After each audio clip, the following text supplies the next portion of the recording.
Okay, let's take a look at what your settings should be when you're recording. Clients may ask for different settings, but they'll usually specify. I record everything with these settings unless the client has asked otherwise.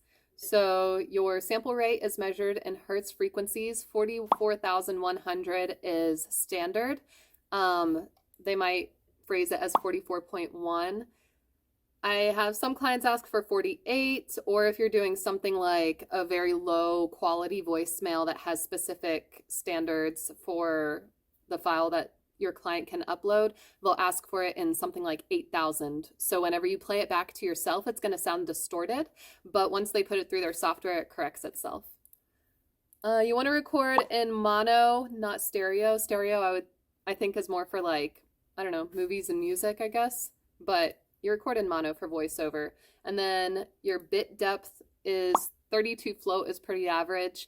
Sometimes they'll ask for it in 16-bit, but other than that, those are your settings. Okay.